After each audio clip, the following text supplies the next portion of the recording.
PPT visibility ಇದೆ, full screen ಇದೆ. Just one slide change ಮಾಡಿ ಮೇಡಮ್.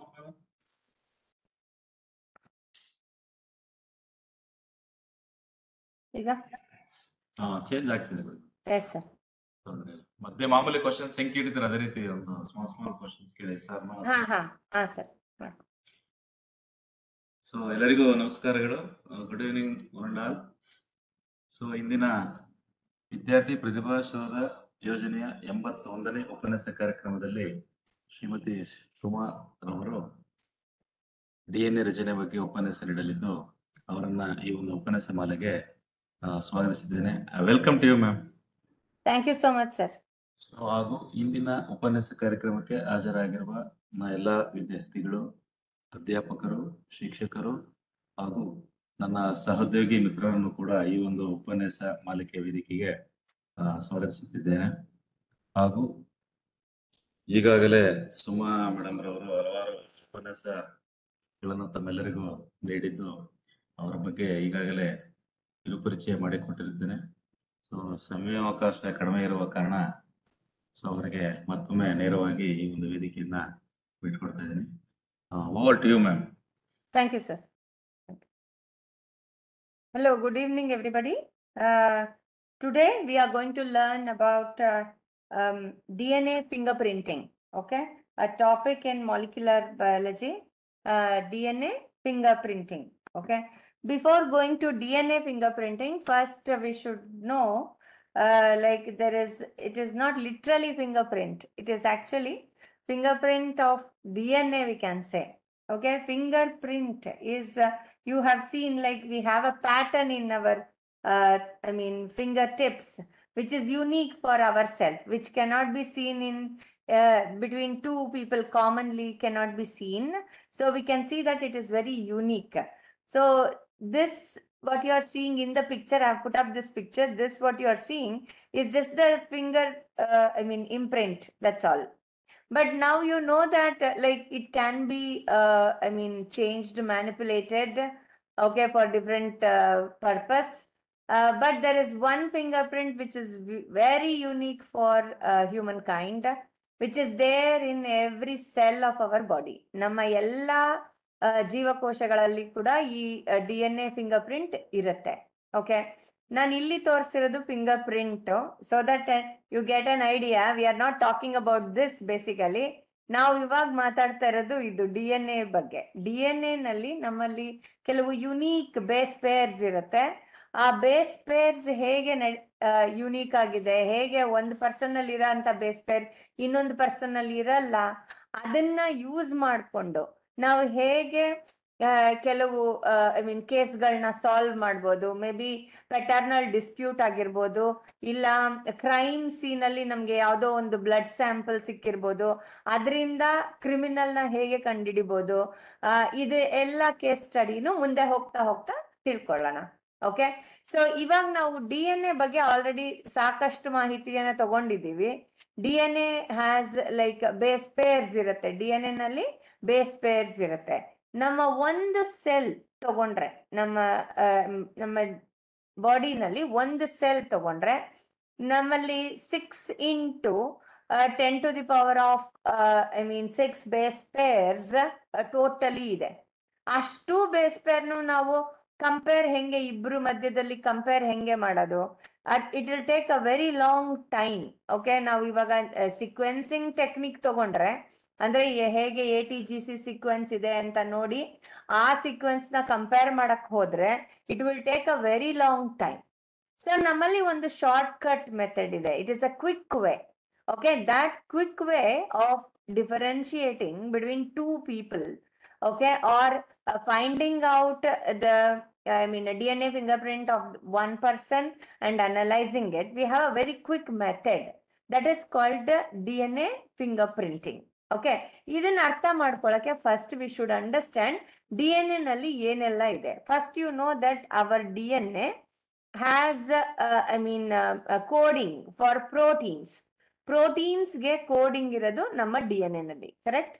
ಓಕೆ, ಇದು ಬಿಟ್ಟು other then protein coding sequences in DNA, ನಮ್ಮ DNA ನಲ್ಲಿ ಕೆಲವು ಎಕ್ಸ್ಟ್ರಾ ಕೋಡಿಂಗ್ಸ್ ಇದೆ. ಆದ್ರೆ ಅದ್ರ ಫಂಕ್ಷನ್ ಪ್ರೋಟೀನ್ ಸಿಂಥಸಿಸ್ ಬರಲ್ಲ. It will not be involved in protein synthesis. They are just there as additional sequences. Actually, ಅವುಗಳು ಪ್ರೊಟೆಕ್ಟ್ ಮಾಡುತ್ತೆ DNA ನ. In a way, they protect. I'll come to that. So, ಇವಾಗ hundreds of years ago, ನಾವು ತಗೊಂಡ್ರೆ, we found out that there is a pattern in fingerprinting which is unique for individuals ಅಂತ ಕಂಡಿಡ್ದಿದ್ದು hundreds of years ago. ಈಗ in 1985, in that period, we found out a new technique of identifying individual, based on DNA composition. Okay, this technique is called as DNA fingerprinting. And here, Alec Jeffrey, okay, the person who found this was Alec Jeffrey. Alec Jeffrey is the person in Lancaster, University of UK. He first invented this technique, DNA fingerprinting technique. And this DNA fingerprinting is based on yaudra mele idu, ಯಾವ basis ಮೇಲೆ ನಾವು ಇದನ್ನ sequencing ಎಲ್ಲ ನೋಡ್ತೀವಿ ಅಂದ್ರೆ, we have something called nucleotides ಅಂತ DNA ನಲ್ಲಿ ಇದೆ. Already ಓದಿದ್ದೀರಾ. DNA is made up of like many nucleotide sequences ಅಲ್ವಾ? ಸೊ ಇಲ್ಲಿ ನಮ್ಮಲ್ಲಿರೋಂಥ ನ್ಯೂಕ್ಲಿಯೋಟೈಡ್ ಸೀಕ್ವೆನ್ಸ್, ಓಕೆ, ಆ ನ್ಯೂಕ್ಲಿಯೋಟೈಡ್ ಸೀಕ್ವೆನ್ಸ್ ಒಬ್ಬೊಬ್ಬರಲ್ಲೂ ಯುನೀಕ್ ಕೆಲವು ಸೀಕ್ವೆನ್ಸಸ್ ಇರುತ್ತೆ. ಆ ಯುನೀಕ್ ಸೀಕ್ವೆನ್ಸಸ್ ಮೇಲೆನೆ ನಾವು ಕಂಡುಹಿಡಿತೀವಿ. It is based on nucleotide sequences. Okay, DNA fingerprinting is based on nucleotide sequences. ಆದ್ರೆ ಈಗಲೇ ಹೇಳ್ದೆ, ನ್ಯೂಕ್ಲಿಯೋಟೈಡ್ ಸೀಕ್ವೆನ್ಸ್ ಅಂದ್ರೆ is this sequence involved in protein synthesis? ಇಲ್ಲ. ಇವುಗಳೆಲ್ಲ additional sequences present in our DNA. So based on these sequences, we are going to find out uniqueness in each individual. Okay, ಒಬ್ಬೊಬ್ಬ individual ಅಲ್ಲೂ unique ಆಗಿ ಆ sequences ಇರುತ್ತೆ. Okay, ಹೇಗೆ ಅದು unique ಆಗಿರುತ್ತೆ ಅನ್ನೋದನ್ನ ಮುಂದೆ ತಿಳ್ಕೊಳ್ಳೋಣ. ಇದರಲ್ಲಿ ಒಂದು ಎಕ್ಸೆಪ್ಷನ್ ಇದೆ. ಏನ್ ಎಕ್ಸೆಪ್ಷನ್ ಅಂದ್ರೆ, ಇವಾಗ ಟ್ವಿನ್ಸ್ ಅಲ್ಲಿ ನಮ್ಗೆ ಟ್ವಿನ್ಸ್ ಅಲ್ಲಿ ಎರಡು ಬಗೆ ಇದೆ. ಒಂದು ನಾನ್ ಐಡೆಂಟಿಕಲ್ ಟ್ವಿನ್ಸ್ ಅಂತ ಕರಿತೀವಿ, ಇನ್ನೊಂದು ಐಡೆಂಟಿಕಲ್ ಟ್ವಿನ್ಸ್ ಅಂತ ಕರಿತೀವಿ. ಈ ಐಡೆಂಟಿಕಲ್ ಟ್ವಿನ್ಸ್ ಅಲ್ಲಿ like one specifically we can say monozygotic twins ಅಂತ ಕರಿತೀವಿ. ಮೊನೊಜೈಗಾಟಿಕ್ ಟ್ವಿನ್ಸ್ ಅಂದ್ರೆ ಇವರು ಒಂದೇ ಝೈಗೋಟ್ ಇಂದ ಎರಡಾಗಿ ಸ್ಪ್ಲಿಟ್ ಆಗಿ ಟ್ವಿನ್ಸ್ ಆಗಿರೋದು. ಸೊ ಅವರಲ್ಲಿರೋಂಥ ಸೆಲ್ DNA ಕಾಂಪೊನೆಂಟ್ ಇಬ್ಬರಲ್ಲೂ ಒಂದೇ ತರ ಇರುತ್ತೆ. ಸೊ ಇಂಥ ಜನದಲ್ಲಿ, ದಟ್ ಈಸ್ ಮೊನೊಜೈಗಾಟಿಕ್ ಟ್ವಿನ್ಸ್ ಆದ್ರೆ, ಅವಾಗ ಅವ್ರಿಬ್ರು ಮಧ್ಯ ಡಿಫ್ರೆನ್ಸ್ ಕಂಡುಹಿಡಿಯಕ್ ಆಗಲ್ಲ. ಯಾಕೆಂದ್ರೆ ಇಬ್ರಲ್ಲೂ ಸೇಮ್ ಆಗೇ ಇರುತ್ತೆ. ಯಾಕೆ ಸೇಮ್ ಆಗಿರುತ್ತೆ ಅಂದ್ರೆ, ಅವರು ಝೈಗೋಟ್ ನ ಸ್ಪ್ಲಿಟ್ ಮಾಡಿ ಎರಡು ಟ್ವಿನ್ಸ್ ಆಗಿ ಬೆಳೆದಿರೋ ಅಂತ ಮಕ್ಕಳು. ಸೊ ಅಂತವರಲ್ಲಿ we can not find the differences because it is the same in both of them. Okay, so ಇದರಲ್ಲಿ ನೆಕ್ಸ್ಟ್ ಈ DNA ಸೀಕ್ವೆನ್ಸಿಂಗ್ ಅಲ್ಲಿ ಏನೆಲ್ಲ ಕಂಡುಹಿಡಿಬಹುದು? ಫಸ್ಟ್ ಒಂದು ಎಕ್ಸಾಂಪಲ್ ಇಲ್ಲಿ ಕೊಟ್ಟಿದ್ದೀನಿ. DNA sequencing is used for first time to identify a murderer of two girls in 1983 and 1986. ಅಲ್ಲಿ ಸಿಕ್ಕಿದಂತಹ blood sample, hair basal cells, follicular cells ಸಿಕ್ಕಿದ್ರಿಂದ ಅದರಿಂದ ಎಕ್ಸ್ಟ್ರಾಕ್ಟ್ ಮಾಡಿದ್ರು DNA ನ. ಆ DNA ಇಟ್ಕೊಂಡು ಅದ್ರಲ್ಲಿರೋಂಥ ಕೆಲವು ಪರ್ಟಿಕ್ಯುಲರ್ ಸೀಕ್ವೆನ್ಸ್ ಅನ್ನಲ್ಲ, ಆ ಸೀಕ್ವೆನ್ಸ್ ಮೇಲೆ they just compared different people. ಈ ಡಿಫರೆಂಟ್ ಪೀಪಲ್ ಕಂಪೇರ್ ಮಾಡಿದಾಗ they were able to find out the exact criminal based on DNA fingerprint. ಹೆಂಗೆ ಎಕ್ಸಾಕ್ಟ್ ಅಂತ ಯೂಸ್ ಮಾಡಿದೆ ಇಲ್ಲಿ? Because it is unique for a person. ಆ ತರ repetition ಇರೋದೇ ಇಲ್ಲ ಎಕ್ಸೆಪ್ಟ್ ಮೊನೊಜೈಗಾಟಿಕ್ ಟ್ವಿನ್ಸ್ ಬಿಟ್ರೆ ಇನ್ಯಾರಲ್ಲೂ ರಿಪೀಟೆಡ್ ಆ ತರ ಸೀಕ್ವೆನ್ಸಸ್ ಬರಲ್ಲ. ಒಬ್ರಲ್ಲಿರೋ ಅಂತ ಸೀಕ್ವೆನ್ಸ್ ಇನ್ನೊಬ್ರಲ್ಲಿ ಇರಲ್ಲ. ಓಕೆ, ಸೊ ಇದು ಒಂದು ಕೇಸ್ ಸ್ಟಡಿ. ಅದು ಬಿಟ್ಟು ಡಾಕ್ಟರ್ ವಿ ಕೆ ಕಶ್ಯಪ್ ಮತ್ತೆ doctor Lal G Singh from centre of cell and molecular biology Hyderabad, ಅವರು ಇಂಡಿಯಾದಲ್ಲಿ DNA ಫಿಂಗರ್ ಪ್ರಿಂಟಿಂಗ್ ಅಪ್ಲಿಕೇಶನ್ ನ ಫಸ್ಟ್ ಟೈಮ್ ತಗೊಂಡ್ ಬಂದ್ರು. ಓಕೆ, ಇದೆಲ್ಲ ರಿಗಾರ್ಡಿಂಗ್ DNA ಫಿಂಗರ್ ಪ್ರಿಂಟಿಂಗ್. ಇವಾಗ ಪ್ರಿನ್ಸಿಪಲ್ ಬರೋಣ. DNA ಫಿಂಗರ್ ಪ್ರಿಂಟಿಂಗ್ ಹೆಂಗೆ ಮಾಡ್ತಾರೆ, ಅದ್ರ ಬೇಸಿಸ್ ಏನು? ಓಕೆ, ಸೊ ಬೇಸಿಸ್ ಇಷ್ಟೇನೆ. ಎಲ್ಲಾ ಹ್ಯೂಮನ್ ಬೀಯಿಂಗ್ಸ್ DNA ತಗೊಂಡ್ರೆ ನಾವು ನಮ್ಮಲ್ಲಿ 99.9%, ಓಕೆ, ಎಷ್ಟು 90 9.9% DNA ನಮ್ಮಲ್ಲಿರೋದು ಎಲ್ಲರಲ್ಲೂ ಸೇಮ್.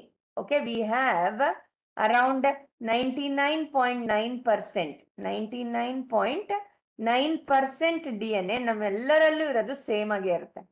ಸೊ ಡಿಫರೆನ್ಸ್ ಎಷ್ಟು? Difference is only 0.1%. ಇದಿಷ್ಟೇ ನಮ್ಮಲ್ಲಿ ಡಿಫರೆನ್ಸ್. ಈ 0.1% ಅನ್ನಲ್ಲ, ಇದು ಏನು ಕಮ್ಮಿ ಇಲ್ಲ. ಯಾಕೆ ಕಮ್ಮಿ ಇಲ್ಲ? ಬಿಕಾಸ್ ಬೇಸ್ ಪೇರ್ಸ್ ತಗೊಂಡ್ರೆ ನಮ್ಮಲ್ಲಿ you know that 6 into 10 to the power of 9 base pairs ಬರುತ್ತೆ. 6 into 10 to the power of 9 ಅಷ್ಟು ಬೇಸ್ ಪೇರ್ಸ್ ಇದೆ. ಅದರಲ್ಲಿ 1% ಅಂದ್ರೆ ಅದು it will come to millions of base pair. ಅಷ್ಟು ಸೀಕ್ವೆನ್ಸಸ್ ಡಿಫರ್ ಇದೆ ನಮ್ಮಲ್ಲಿ. ಒಂದು ಪರ್ಸನ್ ಅಲ್ಲಿ ಇದ್ದಿದ್ದು ಇನ್ನೊಂದು ಪರ್ಸನ್ ಅಲ್ಲಿ ಇರಲ್ಲ. ಆ ಸೀಕ್ವೆನ್ಸ್ ಎಷ್ಟು ಪರ್ಸೆಂಟೇಜ್ ತಗೊಂಡ್ರೆ ಇಟ್ ಈಸ್ ಓನ್ಲಿ 0.1%. ಮಿಕ್ಕಿದ್ದು 99.9% ನಮ್ಮೆಲ್ಲರಲ್ಲೂ ಕಾಮನ್ ಆಗಿ ಇರುತ್ತೆ. Okay, so human genome it contains numerous small non proteogenic ಅಂದ್ರೆ ಪ್ರೋಟೀನ್ ಸಿಂಥಸಿಸ್ ಮಾಡದೇ ಇರೋಂತಹ ನಾನ್ ಕೋಡಿಂಗ್ inheritable sequences ಇರುತ್ತೆ. Non coding inheritable sequences are present in our DNA which are randomly repeated. ಏನಿಂಗ್ ಅಂದ್ರೆ ಟ್ಯಾಂಡಮ್ಲಿ repeated ಅಂದ್ರೆ ಏನರ್ಥ? That is the same sequence is repeated many times. For example, ಇವಾಗ ನನ್ನ DNA ತಗೊಳ್ಳೋಣ ಸುಮ್ಮನೆ, just for example. DNA of person A ಅಂತ ತಗೊಳ್ಳೋಣ. ಈ DNA ಆಫ್ ಪರ್ಸನ್ ಎ ನಲ್ಲಿ ಕನ್ಸಿಡರ್ ನನ್ನ ಹತ್ರ ಒಂದು ಸೀಕ್ವೆನ್ಸ್ ಇದೆ. ಏನದು ಸೀಕ್ವೆನ್ಸ್? ಒಂದು GC ಸೀಕ್ವೆನ್ಸ್. ಈ GC ಸೀಕ್ವೆನ್ಸ್ ಇದು ಒಂದು ಸೀಕ್ವೆನ್ಸ್. ಈ ತರ ಸೀಕ್ವೆನ್ಸ್ ನನ್ನ ಹತ್ರ ಒಂದು ಕ್ರೋಮೋಸೋಮ್ ನಂಬರ್ 1 ಅಲ್ಲಿ consider it is in chromosome number 1 ಅಲ್ಲಿ ನನ್ನ ಹತ್ರ ಒಂದು 80 ರಿಪೀಟ್ ಇದೆ ಅನ್ಕೊಳ್ಳೋಣ, just for example. Okay, and chromosome number 9 ಅಲ್ಲಿ may be this GC repeat is there around 120 times ಅನ್ಕೊಳ್ಳೋಣ. ಎಷ್ಟು? GC repeat in chromosome number 9 ಅಲ್ಲಿ ನನ್ನ ಹತ್ರ ಇರೋದು 120 ರಿಪೀಟ್ಸ್ ಇದೆ ಅನ್ಕೊಳ್ಳೋಣ. ಕಂಪೇರ್ಡ್ ವಿತ್ ಕ್ರೋಮೋಸೋಮ್ 1, ಕ್ರೋಮೋಸೋಮ್ 9 ಅಲ್ಲಿ ಜಾಸ್ತಿ ಇದೆ, ಕರೆಕ್ಟಾ? ಕ್ರೋಮೋಸೋಮ್ 1 ಅಲ್ಲಿ ಕಮ್ಮಿ ಇದೆ. ಇವಾಗ ನಾನು ಈ ಸೀಕ್ವೆನ್ಸ್ ನ ಕಟ್ ಮಾಡಿದೆ ಅಂದ್ರೆ, starting from the beginning and the last GC sequence ನ ಕಟ್ ಮಾಡಿದೆ ಅಂದ್ರೆ ನನಗ್ ಸಿಗಂತ DNA ಲೆಂತ್ ಒಂದು ಶಾರ್ಟ್ ಲೆಂತ್, ಕರೆಕ್ಟಾ? ಅದೇನೆ ಇಲ್ಲಿ 120 ಸೀಕ್ವೆನ್ಸ್ ಇತ್ತಲ್ಲ, 120 ಸೀಕ್ವೆನ್ಸ್ ಇನ್ ಕ್ರೋಮೋಸೋಮ್ ನಂಬರ್ 9 ಇತ್ತಲ್ಲ, ಇದನ್ನ ನಾನು ಕಟ್ ಮಾಡಿದೆ ಅಂದ್ರೆ ನನಗೆ ಸಿಗಂತ DNA ಲೆಂತ್ ಸ್ವಲ್ಪ ಲಾಂಗರ್ ದ್ಯಾನ್ 80 ಅಲ್ವಾ? 80 ರಿಪೀಟ್ ಲೆಂತ್ಗುನುವೆ 120 ರಿಪೀಟ್ ಲೆಂತ್ಗುನುವೆ there is like different length difference is there, correct? Because number repeated is more, right?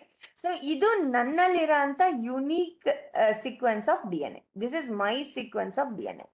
ಇವಾಗ ನಾನು ಇದೇ GC ಸೀಕ್ವೆನ್ಸ್ ನಿಮ್ಮಲ್ಲಿ ನೋಡ್ಬೋದಾ? ಇರ್ಬೋದು, ನಿಮ್ಮಲ್ಲೂ ಕೂಡ ಇರ್ಬೋದು. ಆದ್ರೆ ನಿಮ್ಮಲ್ಲಿ ನನ್ನ ತರಾನೇ 80 + 120 ಸೀಕ್ವೆನ್ಸ್ ಇರಲ್ಲ.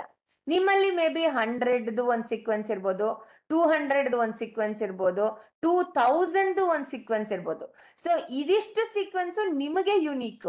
ಬಟ್ 80 ಪ್ಲಸ್ ಇಲ್ಲಿ 120 ತಗೊಂಡಲ್ಲ, ಇದು ನನಗೆ ಯುನೀಕ್. ಸೊ ಅದಕ್ಕೇನೆ ಒಬ್ರಲ್ಲಿರೋ ಅಂತ ರಿಪೀಟೆಡ್ ಸೀಕ್ವೆನ್ಸ್ ಇನ್ನೊಬ್ರಲ್ಲಿ ಖಂಡಿತವಾಗ್ಲೂ ಇರಲ್ಲ. ಆ ಯುನೀಕ್ನೆಸ್ ನ ಯೂಸ್ ಮಾಡಿಕೊಂಡು we are conducting DNA finger printing. Okay, ಇಲ್ಲೊಂದು ಎಕ್ಸಾಂಪಲ್ ತೋರಿಸಿದ್ದೀನಿ. ಇವಾಗ ಪರ್ಸನ್ ಎ ನೋಡ್ತಾ ಇದ್ದೀರಾ, ಇಲ್ಲಿ ಪರ್ಸನ್ ಎ ನಲ್ಲಿ AGAT ಸೀಕ್ವೆನ್ಸ್, ಪರ್ಸನ್ ಎ ನಲ್ಲಿ AGAT ಸೀಕ್ವೆನ್ಸ್ ಇಲ್ಲಿ ಇದೆಯಲ್ಲ, ಇದು ರಿಪೀಟೆಡ್ 7 ಟೈಮ್ಸ್ ಒಂದ್ ಕಡೆ, ಇನ್ನೊಂದ್ ಕಡೆ 6 ಟೈಮ್ಸ್ ರಿಪೀಟ್ ಇದೆ. ಓಕೆ, ಆ ತರ ರಿಪೀಟ್ ಇರೋದು ಇವನಿಗೆ ಮಾತ್ರ, ಪರ್ಟಿಕ್ಯುಲರ್ಲಿ ಇವನಲ್ಲಿ ಮಾತ್ರ ಇರುತ್ತೆ. ಓಕೆ, ಬಟ್ ಬೇರೆಯವರಲ್ಲಿ ಇರಲ್ಲ. ಅದೇ ತರ ಇನ್ನೊಂದು ತಗೊಳ್ಳೋಣ, ಇನ್ನೊಂದು ಪರ್ಸನ್ ಅಲ್ಲೂ ಇದೆ, ಅದು AGAT ಸೀಕ್ವೆನ್ಸ್ ಇದೆ. ಬಟ್ ಒಂದ್ ಕಡೆ 4 ರಿಪೀಟ್ ಆಗಿದೆ, ಇನ್ನೊಂದ್ ಕಡೆ 19 ಸತಿ ರಿಪೀಟ್ ಆಗಿದೆ. ಸೊ ಈ 4 ಮತ್ತೆ 19 unique for this person 2. Person 3 ತಗೊಂಡ್ರೆ ಇಲ್ಲೂ ಕೂಡ AGAT ಇದೆ, ಬಟ್ ಅವನಲ್ಲಿ 12 ಸತಿ ರಿಪೀಟ್ ಇದೆ, ಇನ್ನೊಂದು 14 ಸತಿ ರಿಪೀಟ್ ಇದೆ. ಇದು ಪರ್ಸನ್ 3. ಓಕೆ, ಇವಾಗ ಒಂದು ಸೀಕ್ವೆನ್ಸ್ ಇದ್ರಲ್ಲಿ ಇವಾಗ ಕಂಪ್ಯಾರಿಸನ್ ಮಾಡೋಣ. Like consider she is the mother of a child and person 3 is the father of a child ಅನ್ಕೊಳ್ಳೋಣ, ಜಸ್ಟ್ ಫಾರ್ ಎಕ್ಸಾಂಪಲ್. ಓಕೆ, ಅವಾಗ ಈ ಚೈಲ್ಡ್ ಅಲ್ಲಿ ಯಾವ ಸೀಕ್ವೆನ್ಸ್ ಬರೋ ಚಾನ್ಸಸ್ ಇದೆ? ಸೀಕ್ವೆನ್ಸ್ ಬರೋ chances either it can have 4, it can have 14, 4 ಅಥವಾ 14 ಬರ್ಬೋದು. ಇಲ್ಲ, ಪ್ರಾಬಬಿಲಿಟಿ ಹೇಳ್ತಾ ಇದ್ದೀನಿ ಅಷ್ಟೇ. ಇಲ್ಲ, ಇಟ್ ಕ್ಯಾನ್ ಹ್ಯಾವ್ 19, 4 ಕೂಡ ಬರ್ಬೋದು, 12 ಕೂಡ ಬರ್ಬೋದು. ಇದಿನ್ನೊಂದು ಪ್ರಾಬಬಿಲಿಟಿ. ಇನ್ನೊಂದು ಪ್ರಾಬಬಿಲಿಟಿ ಏನು? ಇದರ್ ಇಟ್ ಕ್ಯಾನ್ ಹ್ಯಾವ್ 19 ಆರ್ 14 ಬರ್ಬೋದು. ಕರೆಕ್ಟಾ? ಬಟ್ ಈ ಸೀಕ್ವೆನ್ಸಸ್ ಇದೆಯಲ್ಲ, ಇದು ಪ್ರಾಬಬಿಲಿಟಿ ನಾನು ಹೇಳಿದ್ದು. ಇದು unique for the child. Even the child is born to this particular mother and father, even the child will not have the same sequence as mother have or the same sequence as father has. Okay, yake? Because it is the combination of both mother and father. So child alli 100% mix of both of them will come. So that is unique of the child. Did you understand? So individually ಎಲ್ಲರಲ್ಲಿ ಕೂಡ ಆ ತರ repeated segments ಇರುತ್ತೆ DNA ನಲ್ಲಿ. ಆ DNA repeated segments it is not coding for anything. Coding ಅಂದ್ರೆ already ಅರ್ಥ ಆಗಿದೆ ಅನ್ಕೋತೀನಿ ನಿಮ್ಗೆ. ಇವಾಗ DNA ಕೋಡಿಂಗ್ ಆಗ್ತಾ ಇದೆ ಅಂದ್ರೆ ಅದೇನೇನ್ ಪ್ರೊಡ್ಯೂಸ್ ಮಾಡುತ್ತೆ? ಮೆಸೆಂಜರ್ RNA ಪ್ರೊಡ್ಯೂಸ್ ಮಾಡುತ್ತೆ. ಮೆಸೆಂಜರ್ RNA ಏನೇನ ಪ್ರೊಡ್ಯೂಸ್ ಮಾಡುತ್ತೆ? ಪ್ರೋಟೀನ್ ಪ್ರೊಡ್ಯೂಸ್ ಮಾಡುತ್ತೆ.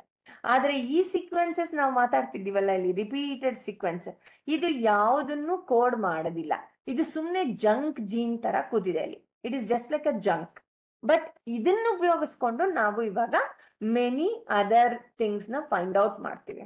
ಓಕೆ, ಎಲ್ಲೆಲ್ಲೆಲ್ಲ ಈ ತರ ಟ್ಯಾಂಡಮ್ ರಿಪೀಟ್ಸ್ ಇರುತ್ತೆ, ಯಾವ ಜಾಗದಲ್ಲಿ ಈ ತರ ರಿಪೀಟೆಡ್ ಸೆಗ್ಮೆಂಟ್ಸ್ ನಮ್ಮ ಕ್ರೋಮೋಸೋಮ್ಸ್ ಅಲ್ಲಿ ಇರುತ್ತೆ, ಫಸ್ಟ್ ಅದನ್ನ ತಿಳ್ಕೊಳ್ಳೋಣ. Okay, these tandem repeats are present in telomeres. Telomere ಅಂದ್ರೇನು? ಟಿಲೋಮಿಯರ್ ಅಂದ್ರೆ it is like the terminal end of the chromosome. ಈ ಎಂಡ್ಸ್ ಇದೆಯಲ್ಲ, ಇದಕ್ಕೆ ಟಿಲೋಮಿಯರ್ಸ್ ಅಂತ ಕರಿತೀವಿ.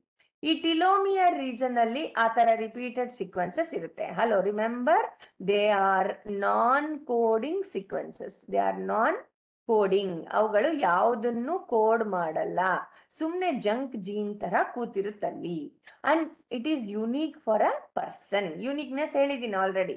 So these are present where they are present in telomere, terminal region of the chromosome ಅಲ್ಲಿ ಇರ್ಬೋದು. ಇಲ್ಲ, ಸೆಂಟ್ರೋಮಿಯರ್ ಅಲ್ಲಿ ಕೂಡ ಇರ್ಬೋದು. ಸೆಂಟ್ರೋಮಿಯರ್ ಅಂದ್ರೆ the region where you will find this centromere region, the construction. This is primary construction ಅಲ್ವಾ? ಈ primary construction ಹತ್ರ ಕೂಡ ಆತರ ರಿಪೀಟೆಡ್ ಸೀಕ್ವೆನ್ಸಸ್ ಇರಬಹುದು. ಅದಲ್ಲದೆ ಹೆಟರೋಕ್ರೊಮ್ಯಾಟಿನ್ ಏರಿಯಾನಲ್ಲಿ ತುಂಬಾ ಇರುತ್ತೆ. ಹೆಟರೋಕ್ರೊಮ್ಯಾಟಿನ್, ಯುಕ್ರೊಮ್ಯಾಟಿನ್ DNA ಪ್ಯಾಕೇಜಿಂಗ್ ಅಲ್ಲಿ ಓದಿದೀವಿ. That is heterochromatin andreno, that is which is DNA which is double stranded DNA which is tightly packed region, that is called heterochromatin. If it is loosely packed, then it is called euchromatin. Euchromatin is transcriptionally active. Heterochromatin is transcriptionally inactive anta odidívi. Transcriptionally inactive andreno, heterochromatin transcription ge involve ಆಗಲ್ಲ. ಅಂದ್ರೆ ಅದಕ್ಕೆ ಏನೇನು use ಮಾಡ್ಕೋಬಹುದು ನಾವು? DNA finger print ಅಲ್ಲಿ ನಾವು use ಮಾಡ್ಕೋತೀವಿ. Understood? So ಇದು ಅದರದ್ದು ಸೀಕ್ವೆನ್ಸಿಂಗ್ ಆಯ್ತು. ಕರೆಕ್ಟಾ? ನಾವು ನಿಮ್ಗೊಂದು ಸೀಕ್ವೆನ್ಸ್ ಇಲ್ಲಿ ಲಿಟ್ರಲಿ ಒಂದು ಸೀಕ್ವೆನ್ಸ್ ತೋರಿಸಿದೀನಿ ಇಲ್ಲಿ. ಪಾರ್ಟಿಸಿಪೆಂಟ್ 1, ಪಾರ್ಟಿಸಿಪೆಂಟ್ 2 ಕಾಣಿಸ್ತಾ ಇದೆ ಅನ್ಕೋತೀನಿ ನಿಮ್ಗೆ. ಇಲ್ಲಿ ಪಾರ್ಟಿಸಿಪೆಂಟ್ 1, ಪಾರ್ಟಿಸಿಪೆಂಟ್ 2 ಈ ಕಡೆ ಸೈಡ್ ಅಲ್ಲಿ ಇದೆ. Okay, you can see that. Okay, ಇಲ್ಲಿ here you can see participant 1, participant 2, 3, 4. ಓಕೆ, ಅವರಲ್ಲಿ ಎಲ್ಲರಲ್ಲೂ GATA ಸೀಕ್ವೆನ್ಸ್ ಇದೆ. ಆದ್ರೆ ಎಲ್ಲರಲ್ಲೂ ಸೇಮ್ ನಂಬರ್ ಆಫ್ ರಿಪೀಟ್ಸ್ ಇದೆಯಾ? Do you have the same repeat in participant 1, 2, 3 and 4? Same repeat ಇದೆಯಾ? Can you see that?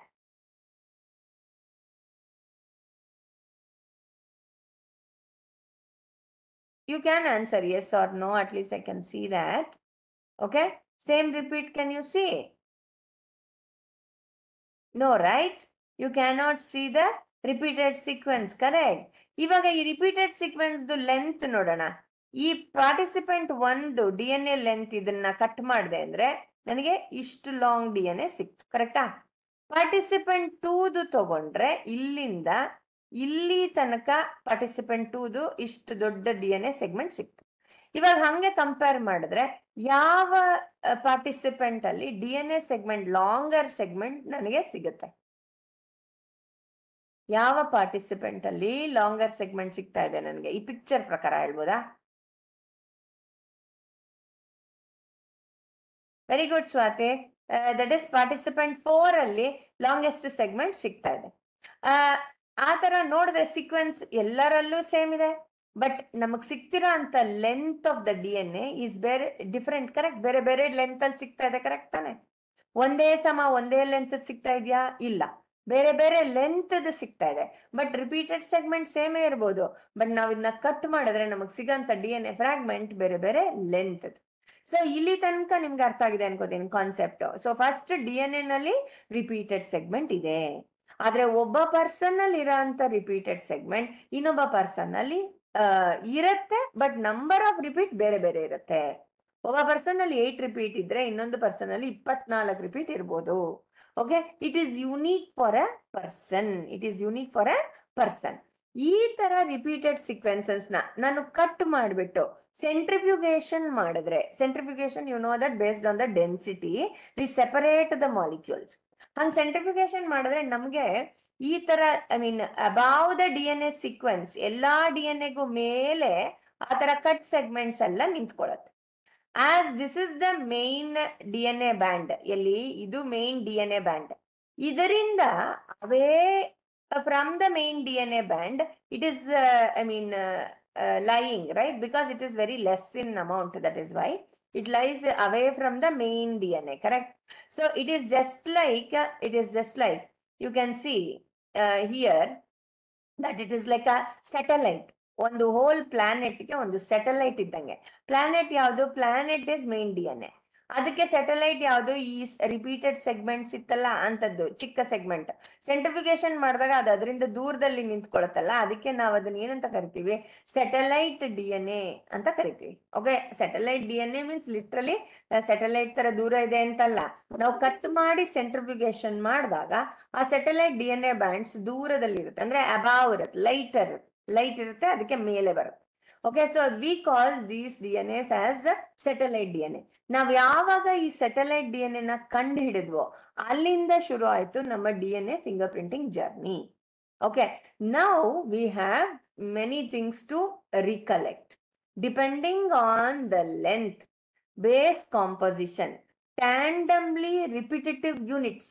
ಆದ್ರೆ ನಿಮ್ಗೆ ಅರ್ಥ ಆಗಿದೆ ಟ್ಯಾಂಡಮ್ಲಿ ರಿಪಿಟೇಟಿವ್ ಯೂನಿಟ್ಸ್ ಅಂದ್ರೆ? ಇವಾಗ ಹೇಳದ್ನಲ್ಲ, GATC ರಿಪೀಟೆಡ್ 100 ಟೈಮ್ಸ್. ಆ GATC ನೇ ರಿಪೀಟ್ ಆಗಿರೋದ್ರಿಂದ ಅದನ್ನೇನಂತ ಕರಿತೀವಿ? We call it as tandem repeat ಅಂತ ಕರಿತೀವಿ. We call it as tandem repeat. And ಬೇರ್ as repeated units are of different number, ಬೇರೆ ಬೇರೆ ನಂಬರ್ ಅಲ್ಲಿ ಇರೋದ್ರಿಂದ ನಮಗ್ ಸಿಗಂತ ಲೆಂತ್ ಯಾವುದು? ಲೆಂತ್ ಕೂಡ ಬೇರೆ, DNA ಲೆಂತ್ ಕೂಡ ಬೇರೆ, ಕರೆಕ್ಟಾ?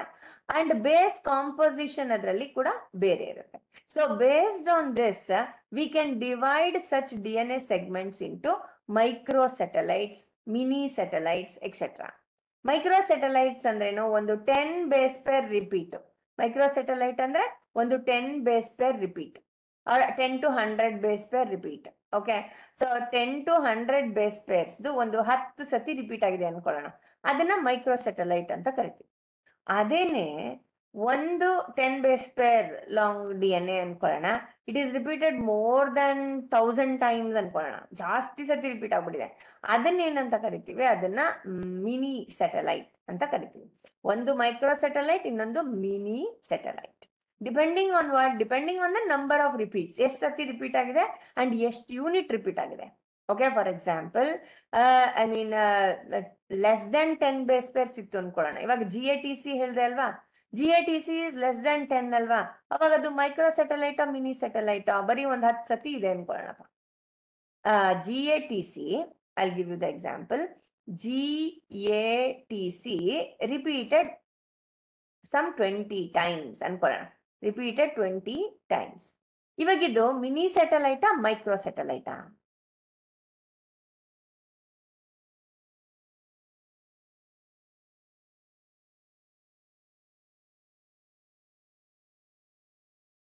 What it is? Can I see anybody answering?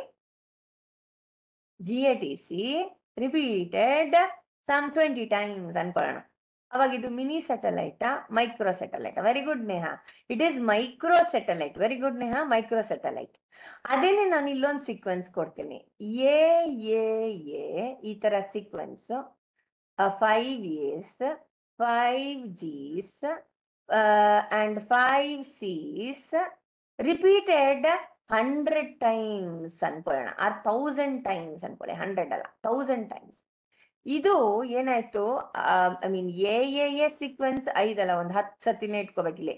A sequence ಒಂದು 10 ಸತಿ, then I mean G sequence ಒಂದು 10 ಸತಿ, ಸಿ ಸೀಕ್ವೆನ್ಸ್ ಒಂದು 10 ಸತಿ.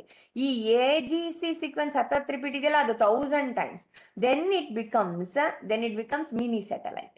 ಓಕೆ, ಈ ತರ ಸ್ಯಾಟಲೈಟ್ ಸೀಕ್ವೆನ್ಸಸ್ ನಮ್ಮ DNA ಅಲ್ಲಿ ಐ ಮೀನ್ ಟಿಲೋಮಿಯರ್ ರೀಜನ್ ಅಲ್ಲಿ, ಸೆಂಟ್ರೋಮಿಯರ್ ರೀಜನ್ ಅಲ್ಲಿ ಇರುತ್ತೆ. Okay, now this is one more picture which I have put up just to show you how the repeated sequences are present in individual 1 and individual 2. Okay, ಇಲ್ಲಿ ತನಕ ಅರ್ಥ ಆಗಿದೆ. ನಮ್ಮ ಹತ್ರ ಇವಾಗ ರಿಪೀಟೆಡ್ ಸೀಕ್ವೆನ್ಸ್ ಇದೆ. ಅದು ಪ್ರೋಟೀನ್ ಕೋಡ್ ಮಾಡ್ತಾ ಇದೆಯಾ? ಇಲ್ಲ. ಬಟ್ ನಮ್ಮಲ್ಲಿರೋದು ನಿಮ್ಮಲ್ಲೂ ಇದೆಯಾ? ಇದೆ. ಬಟ್ ನಂಬರ್ ಆಫ್ ರಿಪೀಟ್ ಬೇರೆ ಬೇರೆ ಇದೆ. ಓಕೆ, ಇದಕ್ಕೆ ನಾವು ಯೂಸ್ ಮಾಡೋ ಅಂತ ವರ್ಡ್ಸ್ ಯಾವುದು? 2 ವರ್ಡ್ ಯೂಸ್ ಮಾಡ್ತೀವಿ. ಯಾವ್ದದು? ಒಂದು VNTR. ಎಷ್ಟು ಚೆನ್ನಾಗಿ ಅರ್ಥ ಮಾಡ್ಕೋಬಹುದು ಅಂದ್ರೆ, variable number of tandem repeat ಅಂತ ಅದ್ರ ಅರ್ಥ. ಏನು VNTR ಅಂದ್ರೆ? Variable number of tandem repeats ಅಂತ ಅರ್ಥ. ವೇರಿಯಬಲ್ ನಂಬರ್ ಅಂದ್ರೆ ಏನರ್ಥ? ಬೇರೆ ಬೇರೆ ನಂಬರ್ ಅಲ್ಲಿ ರಿಪೀಟ್ ಇದೆ. ಟ್ಯಾಂಡಮ್ ರಿಪೀಟ್ ಅಂದ್ರೆ ಏನರ್ಥ? ಸೇಮ್ ಸೀಕ್ವೆನ್ಸ್ ರಿಪೀಟ್ ಆಗಿದೆ ಅಂತ ಅರ್ಥ. It is also called as restriction fragment length polymorph ಅಂತ ಕರಿತೀವಿ. ಇದೇನಿದು ಹೊಸ ವರ್ಡ್? RFLP. ಹೊಸ ವರ್ಡ್ ಏನಿಲ್ಲ, ನಾನು ಆಲ್ರೆಡಿ ಹೇಳಿದ್ದೀನಿ. ಇವಾಗ ನನ್ನ ಹತ್ರ GATC ರಿಪೀಟೆಡ್ 100 ಟೈಮ್ಸ್ ಇದೆ ಅಂದ್ರೆ ಅದರದ್ದು length of the DNA is different than the 20 times repeated DNA sequence ಅಲ್ವಾ? ಸೊ ನಾನಿವಾಗ ಈ DNA ನ ಕಟ್ ಮಾಡಿದ್ರೆ ನನಗೆ DNA ಸೆಗ್ಮೆಂಟ್ ಸಿಗುತ್ತಲ್ಲ, ಅದು ಬೇರೆ ಬೇರೆ ಲೆಂತ್ ಸೆಗ್ಮೆಂಟ್ ಸಿಗುತ್ತೆ ತಾನೆ. One can be like 5 nanometer, another can be 6 nanometer, one more can be 20 nanometer in length ಅಲ್ಲಿ ಸಿಗ್ಬೋದಲ್ವಾ ನನಗೆ DNA. As I am getting different length of DNA segments when I cut such repeated sequences, we call that as RFLP. That is restriction fragment length polymorph. ಅಂದ್ರೆ ನಾನು ಯಾಕೆ ಇಲ್ಲಿ restriction ಅನ್ನ word use ಮಾಡಬೇಕು? ಯಾಕೆ ಅಂದ್ರೆ I will cut this DNA using restriction endonucleases ಬಗ್ಗೆ already ಓದಿರ್ತೀರಾ. ಸೊ ಎಂಡೋನ್ಯೂಕ್ಲಿಯಸ್ ಯೂಸ್ ಮಾಡಿ ನಾನು DNA ನ ಕಟ್ ಮಾಡ್ತೀನಿ. ಎಲ್ಲಿ ಕಟ್ ಮಾಡ್ತೀನಿ? Beginning of that repeat cut ಮಾಡ್ತೀನಿ, end of the repeat cut ಮಾಡ್ತೀನಿ. ಸೊ ನನಗೆ ಒಂದೊಂದು ಲೆಂತ್ ಆಫ್ DNA ಸಿಗುತ್ತೆ. ಓಕೆ, ಸೊ ಈ DNA segment is it inheritable? Yes, it is inheritable. ಇದು ಪೇರೆಂಟ್ ಇಂದ ಪ್ರೋಜನಿಗೆ ಹೋಗಿರುತ್ತೆ. ಆದ್ರೆ ಪ್ರೋಜನಿಗೆ ಹೋಗಿದ್ರು ಕೂಡ progeny is a combination of mother and father. It will have a unique set of repeated segments. Okay, ಅದಲ್ಲದೆ ಇನ್ಯಾವ ತರ ಇದು ಹೋಗ್ಬೋದು ಪ್ರೋಜನಿಗೆ? ಮ್ಯೂಟೇಶನ್ ಕೂಡ ಆಗ್ಬೋದು. ಮ್ಯೂಟೇಶನ್ ಇಂದ ಕೂಡ ನಮ್ಗೆ variable number of tandem repeat ಸಿಗ್ಬೋದು. Okay, any inheritable mutation like of frequency 0.1 or 1% in the population, that is called as DNA polymorphism anta kariತೀವಿ. DNA polymorphism. Okay, these DNA polymorphism have occurred in non-coding sequences. Please remember, ನಾವು ಇದ್ರ ಬಗ್ಗೆ ಮಾತಾಡ್ತಿರೋದೆಲ್ಲ non-coding sequences which has accumulated over years and years, okay, in our body. So idರಲ್ಲಿ satellite DNA is the source of 2 things. One is VNTR, variable number of tandem repeat. ಇನ್ನೊಂದು word ಅದಕ್ಕೆ RFLP, restriction fragment length polymorph. Okay, ನಾವು ಇದನ್ನ ಉಪಯೋಗಿಸ್ಕೊಂಡು ಇಲ್ಲೇ ನೀವು ನೋಡ್ಬೋದು ಈ picture ಅಲ್ಲಿ ಫ್ರಾಗ್ಮೆಂಟ್ ಲೆಂತ್. ಇವಾಗ ಬ್ಲೂ ಕಲರ್ ನಿಮಗ್ ಕಾಣಿಸ್ತಾ ಇದೆ ಅನ್ಕೋತೀನಿ, ಕ್ರೋಮೋಸೋಮ್ ನಂಬರ್ 7 ಅಲ್ಲಿ. Okay, one is person, one is paternal, ಇನ್ನೊಂದು ಯಾವ್ದೋ ಒಂದು ಕ್ರೈಮ್ ಸೀನ್ ಅಂತಾನೆ ಇಟ್ಕೊಳ್ಳೋಣ. ಇನ್ನೊಂದು DNA of individual B. 2 DNA of individual ಕೊಟ್ಟಿದ್ದೀನಪ್ಪ ಇಲ್ಲಿ. ಏನೇ ಕೊಟ್ಟಿದ್ದೀನಿ ಇಲ್ಲಿ, ಇಲ್ಲಿ ಫಸ್ಟ್ ಸೀಕ್ವೆನ್ಸ್ ಇಲ್ಲಿ ಎ ಪರ್ಸನ್ ಅನ್ಕೊಳ್ಳೋಣ, ಇದು ಎ ಪರ್ಸನ್. ಓಕೆ, ಇಲ್ಲಿ ಇರೋದು ಬಿ ಪರ್ಸನ್ದು. ಓಕೆ, ಇದು ಬಿ ಪರ್ಸನ್ದು. ಓಕೆ, ಇಲ್ಲಿ ಕೆಳಗಡೆ ಕೊಟ್ಟಿದ್ದೀನಲ್ಲ, ಇದು ಕ್ರೈಮ್ ಸೀನ್ ಅಲ್ಲಿ ಸಿಕ್ಕಿರೋ ಅಂತ DNA ಸ್ಯಾಂಪಲ್. ನಾನು ಇವಾಗ ಇದನ್ನ ರಿಸ್ಟ್ರಿಕ್ಷನ್ ಎನ್ಸೈಮ್ ಯೂಸ್ ಮಾಡ್ಬಿಟ್ಟು DNA ಕಟ್ ಮಾಡ್ಬಿಟ್ಟು ಸೆಪರೇಟ್ ಮಾಡ್ತೀನಿ ಅನ್ಕೊಳ್ಳೋಣ. DNA ಸೆಗ್ಮೆಂಟ್ಸ್ ನ ಸೆಪರೇಟ್ ಮಾಡಿದ್ ಯಾವ ಪ್ರಾಸೆಸ್ ಅಲ್ಲಿ, ಜೆಲ್ ಎಲೆಕ್ಟ್ರೋಫೋರಿಸಿಸ್ ಯೂಸ್ ಮಾಡಿ ಸೆಪರೇಟ್ ಮಾಡ್ತೀನಿ. ಸೆಪರೇಟ್ ಮಾಡಿದಾಗ ನನಗೆ ಸಿಗಂತದ್ದು ಬ್ಯಾಂಡ್ಸ್ ಇದೆಯಲ್ಲ, ಅಂದ್ರೆ ಲೆಂತ್ ಆಫ್ ಸೆಗ್ಮೆಂಟ್ ಸಿಗತ್ತಲ್ಲ, ಇದು ಸಿ ಪರ್ಸನ್ದು. ಇಲ್ಲಿ ತೋರಿಸ್ತಿರೋ column A person column segments, ಇಲ್ಲಿ ತೋರಿಸ್ತಿರೋ ಕಾಲಮು ಬಿ ಪರ್ಸನ್ದು ಸೆಗ್ಮೆಂಟ್ಸ್. ಇವಾಗ ನೀವು ಇವ್ರು 3 ಜನನ್ನ ಕಂಪೇರ್ ಮಾಡಿದ್ರೆ ಕ್ರೈಮ್ ಸೀನ್ ಅಲ್ಲಿ ನನಗೆ ಸಿಕ್ಕಿದ್ ಈ ಸ್ಯಾಂಪಲ್. ಇವಾಗ ನಾನು ಈ ತರ ನಿಮ್ಗೆ DNA ಫಿಂಗರ್ ಪ್ರಿಂಟಿಂಗ್ ಮಾಡಿ ಕೊಟ್ಟೆ ಕೈಗೆ ಅಂದ್ರೆ, ಹಾರ್ಡ್ ಕಾಪಿ ಕೊಟ್ಟೆ, ಎಲೆಕ್ಟ್ರೋಫೋರಿಸಿಸ್ ಮಾಡಿದ್ರೆ ಜೆಲ್ ಬ್ಲಾಕ್ ತಗೊಂಡ್ಬರಕ್ಕಾಗಲ್ಲ, ನಿಮ್ಗೆ ಅದ ಅರ್ಥನೂ ಆಗಲ್ಲ. ಸೊ ನಾನೇನ್ ಮಾಡ್ತೀನಿ, ಅದನ್ನ ಎಕ್ಸ್ರೇ ಶೀಟ್ ಕನ್ವರ್ಟ್ ಮಾಡಿ ಈ ತರ ಬ್ಯಾಂಡ್ ತಗೊಂಬಂದ್ ಕೊಡ್ತೀನಿ. ಇದರಲ್ಲಿ ಕ್ರಿಮಿನಲ್ ಯಾರು ಕಂಡಿಡೀರಿ sir, is it person A or is it person B ಅಂತ ಅಂದ್ರೆ ನೀವು ಕಂಡಿಡಿಬೋದಾ, ಆಗತ್ತಾ, ಆಗಲ್ವಾ? ಎಸ್ ಆರ್ ನೋ, ಬೇಗ ಟಕ ಟಕ ಟಕ ಅಂತ ಆನ್ಸರ್ ಮಾಡ್ಬಿಟ್ರೆ ಬೇಗ ಹೊಟ್ಟೋಗ್ತೇನೆ ಮುಂದೆ.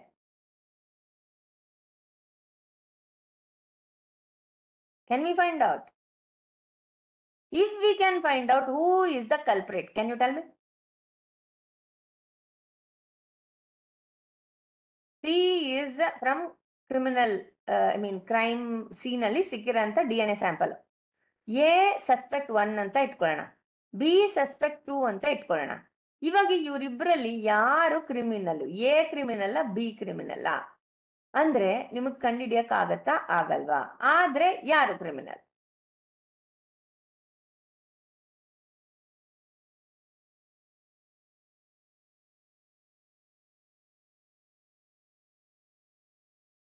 ಬೇಗ ಬೇಗ ಯಾರಿದ್ದೀರಾ ಆನ್ಸರ್ ಮಾಡಕ್ಕೆ? Neha, B, correct correct Neha, very good Neha. Swathi, very good Swathi, very good. Okay, so we can identify that B is the criminal, ಹೌದಲ್ವಾ? ಬಟ್ ಇಲ್ಲಿ ಮ್ಯಾಚಿಂಗ್ ತಗೊಂಡ್ರೆ ಈ ಗ್ರೀನ್ ಕಲರ್ ಮ್ಯಾಚಿಂಗ್ ಇದೆಯಲ್ಲ, ಇದು ಎ ಪರ್ಸನ್ಗೂ ಮ್ಯಾಚ್ ಆಗ್ತಾ ಇದೆ ತಾನೆ. ಸೊ ನಾನು ಯಾಕೆ ಎ ಪರ್ಸನ್ ಕ್ರಿಮಿನಲ್ ಅಂತ ಹೇಳ್ಬಾರ್ದು? ಓಕೆ, ಯಾಕೆ ಹೇಳ್ಬಾರ್ದು ಅಂದ್ರೆ ಇದು crime scene, it is not paternal dispute. ಇವಾಗ ಈ ಮಗು ಯಾರ್ದು ಕಂಡಿಡೀರಿ ಅಂದ್ರೆ ಅವಾಗ ಅವ್ರಿಬ್ರದ್ದು ಕಾಂಬಿನೇಷನ್ ಅಲ್ಲಿ ಇರೋಂತದನ್ನ ತಗೋಬೇಕು ನಾವು. ಆದ್ರೆ ಕ್ರೈಮ್ ಸೀನ್ ಅಲ್ಲಿ ಆತರ ಕಾಂಬಿನೇಷನ್ ಏನು ಬರಲ್ಲ. ಯಾರು ಕ್ರೈಮ್ ಪರ್ಸನ್ ಇದಾನೋ ಅವನ್ ತರಾನೇ DNA ಇರೋ ಪರ್ಸನ್ನೇ ಖಂಡಿತ ಮಾಡಿರ್ಬೇಕು, ಯಾಕೆಂದ್ರೆ ನಮ್ಮಲ್ಲಿ ವೇರಿಯೇಷನ್ ಬರಲ್ಲ. ಅದಕ್ಕೆ ಎಕ್ಸಾಕ್ಟ್ ಮ್ಯಾಚ್ ತಗೋಬೇಕು. ಕ್ರೈಮ್ ಸೀನ್ ಆದ್ರೆ ಎಕ್ಸಾಕ್ಟ್ ಮ್ಯಾಚ್ ತಗೋಬೇಕು. ಓಕೆ, ಎಕ್ಸಾಕ್ಟ್ ಮ್ಯಾಚ್ ಯಾವ್ದು ಬರುತ್ತೆ? ಬಿ ಬರುತ್ತೆ. ವೆರಿ ಗುಡ್ ಸ್ವಾತಿ ಎಣ್ಣೆ. ಹಾ, ಓಕೆ, ರೈಟ್. ನೆಕ್ಸ್ಟ್, ಸೊ ಇಲ್ಲಿವರೆಗೂ ನಮ್ಗೆ ಟೆಕ್ನಿಕ್ ಏನು, ಅದ್ರದ್ದು ಬೇಸಿಕ್ ಥಿಂಗ್ ಏನು ಅಂತ ಅರ್ಥ ಆಯ್ತು. So if the source of DNA, ಇವಾಗ ಸಪೋಸ್ ನನಗೆ ಕ್ರೈಮ್ ಸೀನ್ ಹೋಗ್ದಪ್ಪ, ಅಲ್ಲಿ ಸಿಕ್ಕಿದ್ದೇನು ಬ್ಲಡ್ ಸ್ಯಾಂಪಲ್ ಏನು 1 ಲೀಟರ್ ಗಟ್ಲೆ ಸಿಗತ್ತಾ? ಇಲ್ವಲ್ಲ, ಫ್ಯೂ ಮೈಕ್ರೋಗ್ರಾಮ್ಸ್ ಮಿಲಿಗ್ರಾಮ್ಸ್ ಸಿಗ್ಬೋದು ಅಷ್ಟೇನೆ. ಅಲ್ಲಿ ಮೈಕ್ರೋಗ್ರಾಮ್ ಮಿಲಿಗ್ರಾಮ್ ಬ್ಲಡ್ ಸ್ಯಾಂಪಲ್ ಸಿಕ್ಕಿದ್ರೆ ಅದ್ರಲ್ಲಿ RBCನೇ ಇತ್ತು ಅನ್ಕೊಂಡ್ಬಿಡೋಣ. RBC ಇದ್ರೆ ಅದ್ರಲ್ಲಿ DNA ಇರುತ್ತಾ? ನಾನೊಂದು ಕ್ರೈಮ್ ಸೀನ್ ಅಲ್ಲಿ ಇದ್ದೀನಿ, ಅಲ್ಲಿ ನನಗೆ ಸ್ಯಾಂಪಲ್ ಸಿಕ್ಕಿದೆ, ಬ್ಲಡ್ ಸ್ಯಾಂಪಲ್. ಕನ್ಸಿಡರ್ ಅದ್ರಲ್ಲಿ ಬರೀ RBCನೇ ಇತ್ತು ಅನ್ಕೊಳ್ಳೋಣಪ್ಪ. ಓಕೆ, ಇರಲ್ಲ, ಹಂಗೆ ಇದ್ರೆ ಜಸ್ಟ್ ಪ್ರಾಬಬಿಲಿಟಿ. ನನಗೆ ಅವಾಗ DNA ಸಿಗುತ್ತಾ? ಬರೀ RBCನೇ ಇದ್ರೆ ಬ್ಲಡ್ ಅಲ್ಲಿ? Will you get?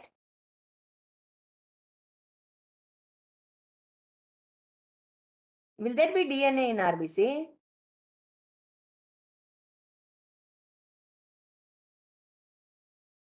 ನ್ಯೂಕ್ಲಿಯಸ್ ಇದೆಯಾ RBCಲಿ?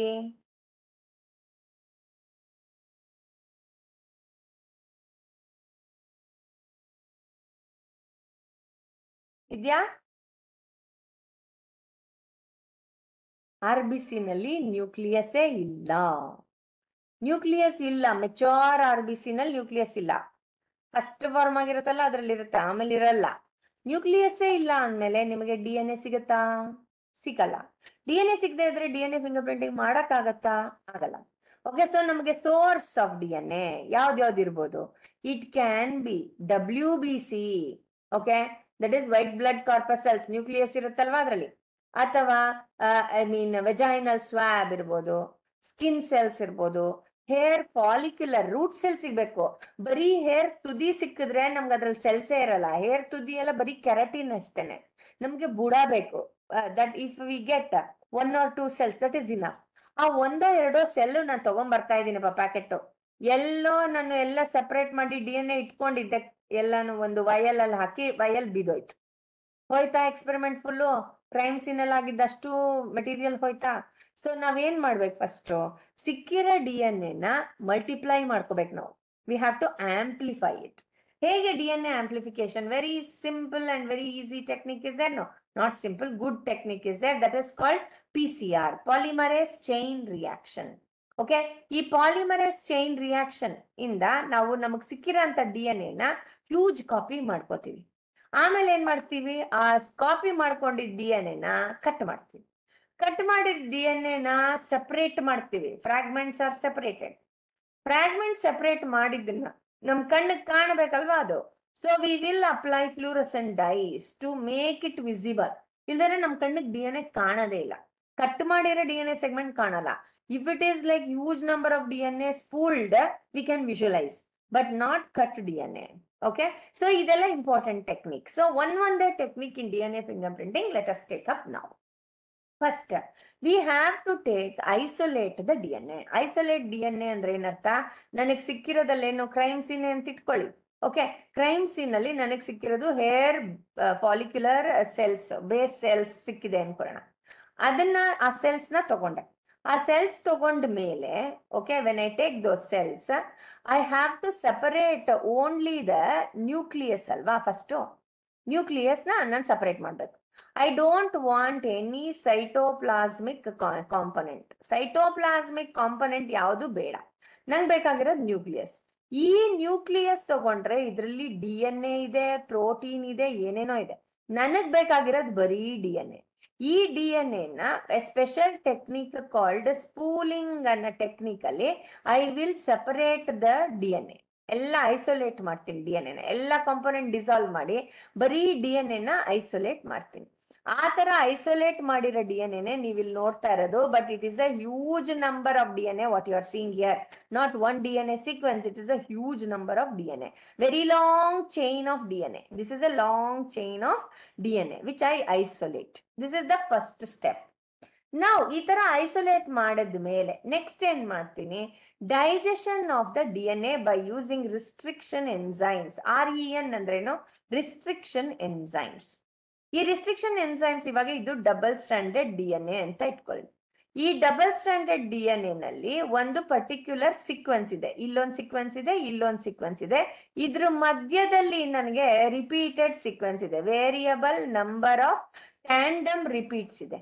ಸೊ ನಾನೇನ್ ಮಾಡ್ತೀನಿ? ರಿಸ್ಟ್ರಿಕ್ಷನ್ ಎನ್ಸೈಮ್ ಯಾವುದು ಇಲ್ಲಿ ಕಟ್ ಮಾಡುತ್ತೋ ಮತ್ತೆ VNTR ಮುಗಿದಿದ್ದ ಎಂಡ್ ಅಲ್ಲಿ ಕಟ್ ಮಾಡುತ್ತೋ ಅಂತ ರಿಸ್ಟ್ರಿಕ್ಷನ್ ಎನ್ಸೈಮ್ ನ ತಗೊಂಡು DNA ನ ಕಟ್ ಮಾಡ್ತೀನಿ.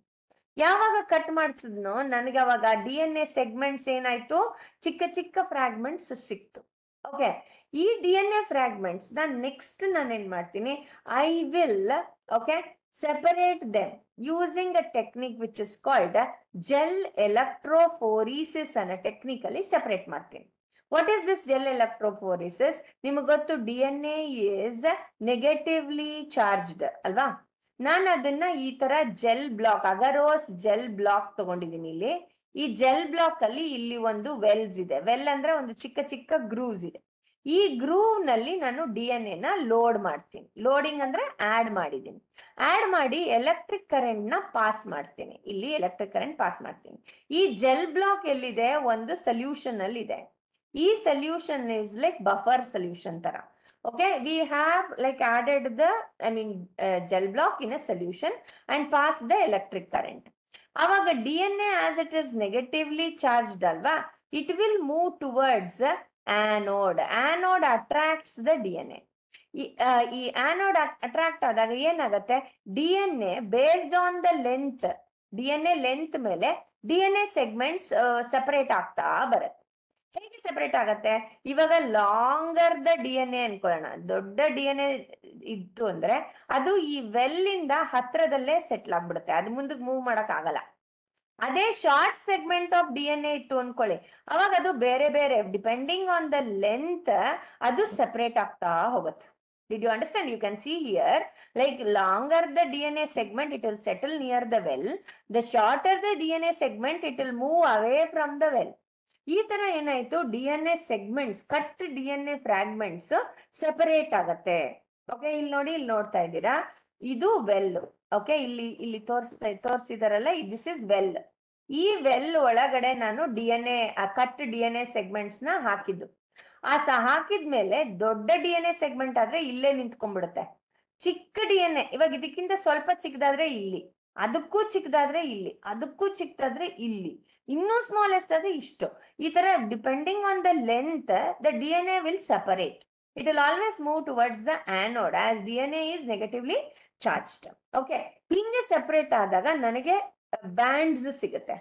ಈ DNA ಸೆಪರೇಟೆಡ್ DNA ಫ್ರಾಗ್ಮೆಂಟ್ ನ ಒಂದು ಸೆಲ್ಯುಲೋಸಿಕ್ ಶೀಟ್, ಯಾವ ತರ ಸೆಲ್ಯುಲೋಸಿಕ್ ಶೀಟ್, ನೈಟ್ರೋಸೆಲ್ಯುಲೋಸಿಕ್ ನೈಲಾನ್ ಶೀಟ್ಸ್ ಮೇಲೆ ಅದನ್ನ ಅಂಟಿಸ್ಕೋತೀನಿ, ಅದನ್ನ ಟ್ರಾನ್ಸ್ಫರ್ ಮಾಡ್ಕೋತೀನಿ. ಹೇಗೆ ಟ್ರಾನ್ಸ್ಫರ್ ಮಾಡ್ಕೋತೀನಿ? ಇವಾಗ ನಾನು DNA ನ ಇಲ್ಲಿ ಸೆಪರೇಟ್ ಮಾಡಿದ್ದೀನಿ, ಇಲ್ಲಿ ಎಲೆಕ್ಟ್ರೋಫೋರಿಸಿಸ್ ಮಾಡಿ ಸೆಪರೇಟ್ ಮಾಡಿದೆ. ಅದ್ರ ಮೇಲೆ ನೈಟ್ರೋಸೆಲ್ಯುಲೋಸಿಕ್ ಶೀಟ್ ಇಟ್ಬಿಟ್ಟು I am just adding more and more, I am adding the paper one above the other paper ನ ಆಡ್ ಮಾಡ್ತಾ ಇದ್ದೀನಿ. ಆಡ್ ಮಾಡಿ ಅದನ್ನ ಪ್ರೆಸ್ ಮಾಡ್ತೀನಿ. ಪ್ರೆಸ್ ಮಾಡಿದಾಗ ಏನಾಯ್ತು, ಇದರಲ್ಲಿ ಇದ್ದಿದ್ದ DNA ಸ್ಯಾಂಪಲ್ ಎಲ್ಲ ಈ ನೈಟ್ರೋಸೆಲ್ಯುಲೋಸಿಕ್ ಶೀಟ್ಗೆ ಅಂಟ್ಕೊಳ್ಳುತ್ತೆ. Okay, right? Hello,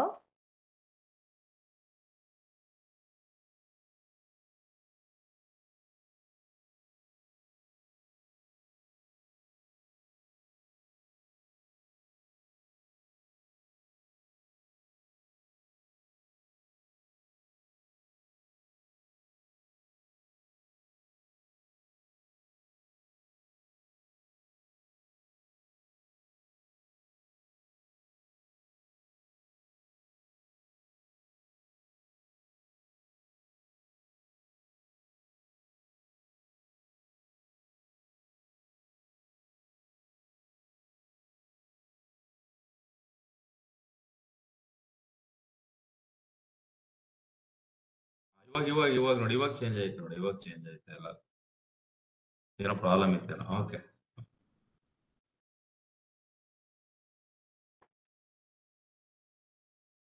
okay. So ಇಲ್ಲೇನಾಗ್ತಾ ಇದೆ, ಹಲೋ, ಆಮ್ ಐ ಆಡಿಬಲ್? ಯಾರಾದ್ರೂ ಒಬ್ರು ಸ್ಟೂಡೆಂಟ್ ರೆಸ್ಪಾಂಡ್ ಮಾಡ್ತೀರಾ? ಕೇಳಿಸ್ತಾ ಇದೆಯಾ ವಾಯ್ಸ್? ಆಡಿಬಲ್ ಅವ್ರೇ ಚಾಟ್ ಬಾಕ್ಸ್ ಅಲ್ಲೇ ಮಾಡ್ಬೇಕು. Okay, thank you sir, thank you. Okay, so here I have kept like nitrocellulosic sheet here. ಈ ನೈಟ್ರೋಸೆಲ್ಯುಲೋಸಿಕ್ ಶೀಟ್ ಇಟ್ಟ ತಕ್ಷಣ ಈ ಜೆಲ್ ಬ್ಲಾಕ್ ಅಲ್ಲಿ ಇದ್ದಿದ್ದ DNA ಈ ಸೆಲ್ಯುಲೋಸಿಕ್ ಶೀಟ್ ಗೆ ಸ್ಟಿಕ್ ಆಗುತ್ತೆ. Okay, now I will take this sheet, nitrocellulosic sheet ನ ತಗೊಂತೀನಿ, and to this sheet I will add radio labelled probe ನ ಆಡ್ ಮಾಡ್ತೀನಿ. ಇಲ್ಲಿ ನಾನು ಯೂಸ್ ಮಾಡಿರೋದು P32 probe, radio labelled probe. What is the meaning of radio labelled probe? Okay, radio labelled probe ಅಂದ್ರೆ any short segment, ಇಲ್ಲಿ ನೋಡ್ತಾ ಇದ್ದೀರಲ್ಲ, short segment of DNA ಅಥವಾ RNA ಯಾವ್ದು ಬೇಕಾದ್ರೂ ಇರ್ಬೋದು ಪ್ರೋಬ್ ಆಗಿ. ಆದ್ರೆ ಇದು complement to many segments of DNA ಇರುತ್ತೆ, ಅದು ಕಾಂಪ್ಲಿಮೆಂಟ್ ಆಗತ್ತೆ. ಸೊ ಈ ಪ್ರೋಬ್ಗಳು ಏನಾಗತ್ತೆ, ಇಲ್ಲಿರಂತ ಸಿಂಗಲ್ ಸ್ಟ್ರಾಂಡೆಡ್ DNA, ಇಲ್ಲಿದ್ದು ಡಬಲ್ ಸ್ಟ್ರಾಂಡೆಡ್, ಇಲ್ಲಿದ್ದು ಡಬಲ್ ಸ್ಟ್ರಾಂಡೆಡ್ DNA ಸೆಗ್ಮೆಂಟ್ಸ್, ನಾನು ಇದನ್ನ ಆಲ್ಕಲಿ ಸೊಲ್ಯೂಷನ್ ಅಲ್ಲಿ ಹಾಕಿದ್ದೀನಿ. ಆಲ್ಕಲಿ ಸೊಲ್ಯೂಷನ್ ಅಲ್ಲಿ ಹಾಕಿದಾಗ ಈ ಡಬಲ್ ಸ್ಟ್ರಾಂಡೆಡ್ DNA ಏನಾಗಿದೆ, ಸಿಂಗಲ್ ಸ್ಟ್ರಾಂಡ್ ಆಗಿದೆ. ಈ ಸಿಂಗಲ್ ಸ್ಟ್ರಾಂಡ್ ಆಗಿರೋ DNA ಗೆ ಈ ಪ್ರೋಬ್ ಆಡ್ ಮಾಡಿದ್ನಲ್ಲ, ಈ ಪ್ರೋಬ್ ಹೋಗಿ ಲಿಂಕ್ ಆಗತ್ತೆ. ಯಾವಾಗ ಲಿಂಕ್ ಆಗತ್ತೋ ಅದು ಆ DNA ನ ಹೈಲೈಟ್ ಮಾಡುತ್ತೆ. It will highlight the DNA. ಯಾವಾಗ ಹೈಲೈಟ್ ಮಾಡ್ತೋ ಅವಾಗ ನನಗೆ ಇಲ್ಲಿ ಏನ್ ಕಾಣತ್ತೆ, ಈ ತರ ಬ್ಯಾಂಡ್ಸ್ ಗಳ ತರ ಕಾಣತ್ತೆ. ಆ ಬ್ಯಾಂಡ್ ನ ನಾನು instead of projecting in nitrocellulosic sheet ಅಲ್ಲಿ ಇಡೋ ಬದಲು I will transfer it to X ray ಫಿಲ್ಮ್ಗೆ ಟ್ರಾನ್ಸ್ಫರ್ ಮಾಡ್ತೀನಿ. ರೇಡಿಯೋ ಆಕ್ಟಿವಿಟಿ ಇರೋದ್ರಿಂದ ನನಗೆ ಈ ತರ ಬ್ಯಾಂಡ್ಗಳು ಸಿಗುತ್ತೆ. Now I can compare person A, person 2, person 3. Based on the, requirement, I can compare the data. Okay. And this is called, DNA fingerprinting. ಈ DNA fingerprinting ಅಲ್ಲಿ ಫಸ್ಟ್ ಎಲೆಕ್ಟ್ರೋಫೋರಿಸಿಸ್ ಆದ್ಮೇಲೆ ನೈಟ್ರೋಸೆಲ್ಯುಲೋಸಿಕ್ ಶೀಟ್, ನೈಟ್ರೋಸೆಲ್ಯುಲೋಸಿಕ್ ಶೀಟ್ ಇಟ್ಟ ಮೇಲೆ ಆಲ್ಕಲಿ ಸೊಲ್ಯೂಷನ್ ಅಲ್ಲಿ ಇಟ್ಟಿರ್ತೀನಿ. Double standard DNA will become single standard DNA. ಆಮೇಲೆ I will add the probe to it. ಆ probe add ಮಾಡಿದಾಗ ಆ ಸಿಂಗಲ್ ಸ್ಟ್ಯಾಂಡರ್ಡ್ DNAಗೆ ಆ ಪ್ರೋಬ್ ಹೋಗಿ ಅಟ್ಯಾಚ್ ಆಗುತ್ತೆ. ಯಾವಾಗ ಪ್ರೋಬ್ ಹೈಬ್ರಿಡೈಸ್ ಆಗುತ್ತೋ ಅವಾಗ ಅದು ಆ DNA ಹೈಲೈಟ್ ಮಾಡುತ್ತೆ. ಆ ಹೈಲೈಟೆಡ್ ಸೀಕ್ವೆನ್ಸಸ್ ನಾನು ನೋಡ್ತೀನಿ. I can see if I convert it into X-ray. And this type of, like, I made the DNA stick ಅಥವಾ blot to nitrocellulosic sheet blot ಆಗತ್ತೆ ನೋಡ್ದಿವಲ್ವಾ. ಆ ಬ್ಲಾಟಿಂಗ್ ಟೆಕ್ನಿಕ್ ನ ಕಂಡಿಡಿದಿದ್ದು ಸದರನ್ ಅಂತ EM ಸದರನ್ ಅನ್ನೋಂಥ scientist. ಅದಕ್ಕೆ we call this blotting technique of DNA as Southern blot ಅಂತ ಕರಿತೀವಿ. This is called Southern blotting. DNA finger printing ಅಲ್ಲಿ ನಾವು ಯೂಸ್ ಮಾಡೋ ಅಂತ technique Southern blotting technique. Okay. ಇಲ್ಲಿ ಯೂಸ್ ಮಾಡಿದಂತ membrane nitrocellulosic membrane, radio labelled probe to highlight the DNA. ಇದಿಷ್ಟು use ಮಾಡುತ್ತೆ. See here, DNA is cut, separated, then labeled and highlighted and then transferred to X-ray sheet. ಇದಿಷ್ಟು process ಆಗಿದ್ದು DNA finger printing ಅಲ್ಲಿ. ಇವಾಗ ನಿಮಗೆ ಒಂದು question, ಈ ತರ DNA finger printing X-ray sheet ಅಲ್ಲಿ ನನಗೆ ಸಿಕ್ಕಿದೆ. ಇದನ್ನ ನಿಮ್ಗೆ ಈ ತರ ಪ್ರೊಜೆಕ್ಟ್ ಮಾಡಿದೆ. ಇದೊಂದು question. DNA collected from the crime scene would be the exact match to the DNA from the culprit. In this DNA fingerprint, dash band from the crime scene sample match with dash band. ನಾನು ಅಲ್ಲೇ ಕೊಟ್ಟಿದ್ದೀನಿ, crime scene band ಕೊಟ್ಟಿದ್ದೀನಿ. ಇದಕ್ಕೆ related ಆಗಿ ಯಾರು suspect, is it suspect 1, suspect 2 or suspect 3? ಯಾರು ಇದರಲ್ಲಿ suspect? Is it suspect 1 or is it suspect 2 or is it suspect 3? ಕಂಡಿಡಿಯಕ್ಕಾಗತ್ತಾ ನಿಮಗೆ? Can anybody type in the message, please? Okay. DNA collected from the crime scene and we have performed DNA fingerprinting. Now who is the suspect in this? Who is the culprit in this? I have 3 suspects. Who is the culprit here? Yes. Can anybody answer? Neha. Very good, Neha. Okay. That is suspect 3. Correct? Suspect 3. Because I told you already, crime scene andre it should be an exact match anta helde. So that is why suspect 3 is the criminal. You can identify that, right? Next, idralli. ಇಲ್ಲಿ ನಿಮಗೆ ಒಂದು ಬೇರೆ case study. ಏನ್ case study? There is fingerprint of a child is given. ಇಲ್ಲಿ ಕಾಣಿಸ್ತಾ ಇದ್ಯಾ? ಚೈಲ್ಡ್ದು finger print ಕೊಟ್ಟಿದ್ದೀನಿ, ಮದರ್ದು finger print ಕೊಟ್ಟಿದ್ದೀನಿ. ಇವಾಗ ಹೂ ಇಸ್ ದ ಫಾದರ್ ಅಂತ ಕಂಡುಹಿಡಿಬೇಕು. ಆವಾಗ ನೀವು ಚೈಲ್ಡ್ ಜೊತೆ ಎಕ್ಸಾಕ್ಟ್ ಮ್ಯಾಚ್ ನೋಡ್ತೀರಾ, ಇಲ್ಲ most probable match, more number. ಯಾಕೆಂದ್ರೆ ಮದರ್ ಜೊತೆನೂ ಮ್ಯಾಚ್ ಆಗ್ಬೇಕು, ಫಾದರ್ದು ಮ್ಯಾಚಿಂಗ್ ಇರ್ಬೇಕು. ಅವಾಗ್ಲೇ ಆ ಚೈಲ್ಡ್ ಅಲ್ಲಿ 2 ಕಾಂಬಿನೇಷನ್ ಆಫ್ ಸೆಗ್ಮೆಂಟ್ಸ್ ಬರುತ್ತೆ ತಾನೆ. ಯುನೀಕ್ ತಾನೆ child. It is not like mother, it is not like father, it is combination of both. ಇವಾಗ ಇದ್ರಲ್ಲಿ who is the father? Is it man 1, is it man 2 or is it man 3? Okay. ಹಂಗೆ compare ಮಾಡಿದ್ರೆ ಇಲ್ಲಿ ಇದು child mother fixed, ಇದು mother child fixed. Okay. ನಮಗ್ ಬೇಕಾಗಿರೋದು in remaining comparison ಮಾತ್ರ. ಸೊ ಯಾರಿಗೆ ಮೇಜರ್ ಸಿಮಿಲಾರಿಟಿ ಬರುತ್ತೆ, ಮೇಜರ್ ಸಿಮಿಲಾರಿಟಿ ಬರುತ್ತೆ. ಎಲ್ಲ ಸಿಮಿಲರ್ ಆಗಕ್ ಚಾನ್ಸೇ ಇಲ್ಲ ಇದ್ರಲ್ಲಿ. ಯಾಕೆಂದ್ರೆ ಕ್ರಾಸಿಂಗ್ ಓವರ್ ಆಗಿ ರಿಕಾಂಬಿನೇಷನ್ ಆಗ್ಬೇಕಾದ್ರೆ ಮಿಕ್ಸಪ್ ಆಗಿರುತ್ತೆ. ಕೆಲವುದು ಮ್ಯಾಚ್ ಆದ್ರೆ ಅದರಲ್ಲಿ ಮ್ಯಾಕ್ಸಿಮಮ್ ಮ್ಯಾಚ್ ಯಾರಿಗಾಗಿದೆಯೋ he will be the father. So can you tell me who is the father of the child? Just for the sake of understanding, I have given this question. Okay. So please tell me who is the father of the child. Is it man 1, man 2, man 3?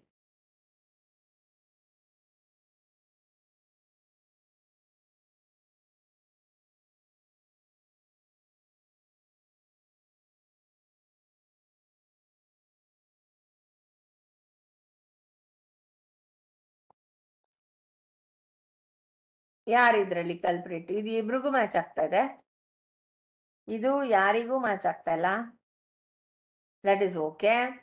ಇದು ಯಾರಿಗ್ match ಆಗ್ತಾ ಇದೆ? ಇದು matching to this person. Okay, ಇದು ಯಾರಿಗಾದ್ರೂ match ಆಗ್ತಾ ಇದೆಯಾ? ಇಲ್ಲ. ಇದು ಯಾರಿಗೂ ಮ್ಯಾಚ್ ಆಗ್ತಾ ಇಲ್ಲ. ಓಕೆ, ಇದು ಚೈಲ್ಡ್ದು, ಇದು ಮದರ್ಗೆಲ್ಲ ಕಂಪೇರ್ ಮಾಡ್ಬೇಕಾಗಿರೋದು. Sorry, we should compare it with child ಅಲ್ವಾ? ಇದು ಯಾರಿಗೆ ಮ್ಯಾಚ್ ಆಗ್ತಾ ಇದೆ? ಇಲ್ಲಿ ಒಬ್ಬನ್ಗೆ, ಇಲ್ಲಿ ಒಬ್ಬನ್ಗೆ. ಇದಕ್ಕೂ ಮ್ಯಾಚ್ ಆಗ್ತಾ ಇದೆ, ಇದಕ್ಕೂ ಮ್ಯಾಚ್ ಆಗ್ತಾ ಇದೆ. ಓಕೆ, ಅದೇ ತರ ತಗೊಂಡ್ರೆ ಇಲ್ಲೊಂದು ಮ್ಯಾಚ್, ಇದಲ್ಲ, ಇದು ಬರಲ್ಲ, ಇದು ಮದರ್ದು. ಚೈಲ್ಡ್ ಕಂಪೇರ್ ಮಾಡ್ಬೇಕು. ಚೈಲ್ಡ್ ಕಂಪೇರ್ ಮಾಡಿದ್ರೆ ಇದೊಂದು ಮ್ಯಾಚ್ ಆಯ್ತು. Okay, so who is the father? Can you tell me who is the father?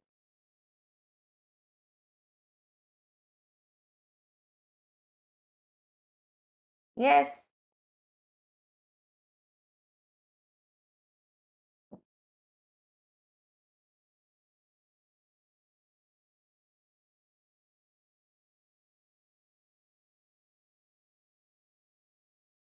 Man 3, very good. Okay, Neha, very good, Neha. Man 3 is the father of the child. Again, more number of matches to the child nodbeku, not to the mother, to the child nodbeku.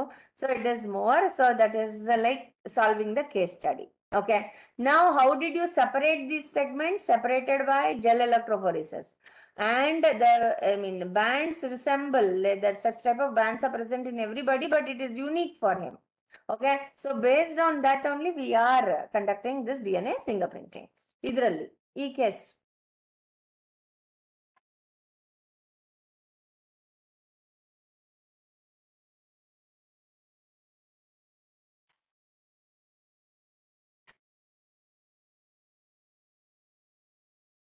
Yes, please.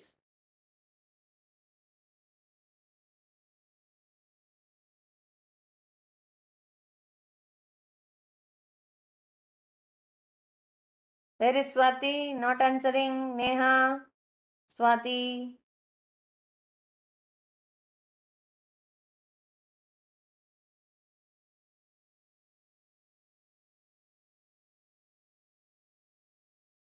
You can send the message fast. This is crime scene. ಇಲ್ಲಿ ಕಾಣಿಸ್ತಾ ಇದೆಯಾ? ಇದು crime scene ಅಲ್ಲಿ ಸಿಕ್ಕಿರೋಂಥ sample. ಇದು suspect 1, ಇಲ್ಲಿ suspect 2 sample, ಇದು suspect 3 sample. ಇದು 3 ಜನದಲ್ಲಿ ಯಾರು who might have committed this crime?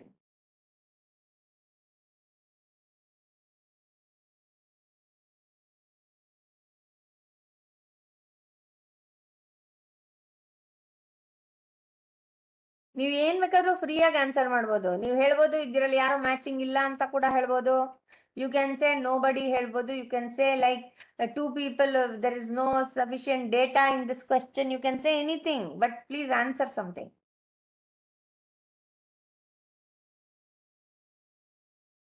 Okay, you say suspect 2. Okay, okay. So like most of it is matching, so you will say suspect 2. Very good. Very good. So it is like here there are more copies of the same present. Here also more copies of the same present. Here less copies of the same present in suspect 2. But it is there in suspect 2. This is due to repetition which we did by PCR technique. That is why the band size has increased. But this is indicating that he is the person. Correct. Very correct. So it is suspect 2. Good. Okay, so hope you have understood DNA fingerprinting. And in DNA fingerprinting, overall gist what we studied today: collecting the blood sample first. It can be like any cell we can collect which is having nucleus and DNA. That is essential for DNA fingerprinting. ಆಮೇಲೆ ಆ DNA ತಗೊಂಡಿದ್ದನ್ನ we extract only the DNA, we remove all other proteins, carbohydrates, lipids, etc. Only the DNA we take out by spooling technique. Then we cut the DNA into fragments, and then we separate the DNA fragments based on the length by gel electrophoresis. And one more technique is there in between here. We replicate the cut segments by using a technique which is called PCR. And then after gel electrophoresis by using nylon membrane or nitrocellulosic sheet and hybridizing with a probe. And the probe in DNA fingerprinting used is DNA probe. Remember, a DNA probe, we can use RNA probe also, but DNA probe is most preferred, and DNA probe is added, which hybridizes with single-stranded DNA. How that double-stranded DNA becomes single-stranded? Because we treated with alkali solution. Alkali nalli idtivi nitrocellulosic sheet na. So as we have kept in alkali solution, the double-stranded DNA will become single-stranded, and that will now hybridize with the probe, highlight the regions of the DNA, which is now converted to X-ray film by autoradiography. And this autoradiogram will give us the, clear-cut type of DNA present, DNA fragments present. And these fragments is unique for a person. That is why it is called variable number of tandem repeat and restriction fragment length polymorphism. Why? Because of the repeated segment number differs, the length of the DNA is different. Okay, so this is regarding DNA fingerprinting. Hope you have understood. I hope I'll end the session here. Yes, sir. Okay, thank you, ma'am. Thank you, sir. I would like to thank you immensely for delivering a very good, informative, and insightful talk on DNA fingerprint. So ಭಾರಿ ಸರಳವಾಗಿ ಕನ್ನಡ ಮತ್ತು English ಎರಡರಲ್ಲೂ ಕೂಡ ಮಕ್ಕಳುಗಳಿಗೆ ಭಾರಿ ಅದ್ಭುತವಾಗಿ ತಿಳಿಸ್ಕೊಟ್ಟಿದ್ದಾರೆ madam. So behalf of KST and myself, thank you ma'am. Thank you sir. Thank you sir. So ಹಾಗೂ ಇಂದು ಹಾಜರಾಗಿದ್ದ ನನ್ನ ಎಲ್ಲ ವಿದ್ಯಾರ್ಥಿಗಳು, ಅಧ್ಯಾಪಕರು, ಶಿಕ್ಷಕರು ಹಾಗೂ ನನ್ನ ಸಹೋದ್ಯೋಗಿಗಳಿಗೂ ಕೂಡ ಧನ್ಯವಾದಗಳನ್ನು ತಿಳಿಸುತ್ತಾ, ನಾಳಿನ ಉಪನ್ಯಾಸ ಕಾರ್ಯಕ್ರಮದಲ್ಲಿ ಬಸವ ಕಿರಣ್ ರವರು ಉಪನ್ಯಾಸ ನೀಡಲಿದ್ದು, ಇಂದಿನಂತೆ ಹೆಚ್ಚಿನ ಸಂಖ್ಯೆಯಲ್ಲಿ ವಿದ್ಯಾರ್ಥಿಗಳು ಹಾಜರಾಗಿ ನಮ್ಮ ಸಂಪನ್ಮೂಲ ವ್ಯಕ್ತಿಗಳ ಜೊತೆ ನಿಮ್ಗೇನಾದರೂ ಪ್ರಶ್ನೆಗಳಿದ್ರು ಕೂಡ, ಮತ್ತೆ ನಿಮ್ಗೇನಾದರೂ ಗೊತ್ತಾಗಲಿಲ್ಲ ಅಂದ್ರೂ ಕೂಡ ಸಂಪನ್ಮೂಲ ವ್ಯಕ್ತಿಗಳ ಜೊತೆ ಇಂಟ್ರಾಕ್ಷನ್ ಆಗಿ ನೀವು ಪ್ರಶ್ನೆಗಳನ್ನ ಕೇಳಬಹುದು ಅಂತ ಹೇಳಿ ಇವತ್ತಿನ ಉಪನ್ಯಾಸ ಕಾರ್ಯಕ್ರಮವನ್ನು ಮುಗಿಸುತ್ತಿದ್ದೇವೆ. ಹಾಗೂ ವಿದ್ಯಾರ್ಥಿಗಳಿಗೆ ಮತ್ತೊಂದು ಸೂಚನೆ, ನೀವು ಹೆಚ್ಚಿನ ಸಂಖ್ಯೆಯಲ್ಲಿ ಹಾಜರಾಗಬೇಕಾಗಿ ಮತ್ತೊಮ್ಮೆ ನಾವು ನಮ್ಮ ವಿಜ್ಞಾನ ಮತ್ತು ತಂತ್ರಜ್ಞಾನ ಅಕಾಡೆಮಿ ವತಿಯಿಂದ ತಮ್ಮೆಲ್ಲರಿಗೂ ತಿಳಿಸುತ್ತಾ ಈ ಒಂದು ಉಪನ್ಯಾಸ ಕಾರ್ಯಕ್ರಮವನ್ನು ಮುಗಿಸಿದ್ದೇವೆ. Once again thank you ma'am. Thank you sir.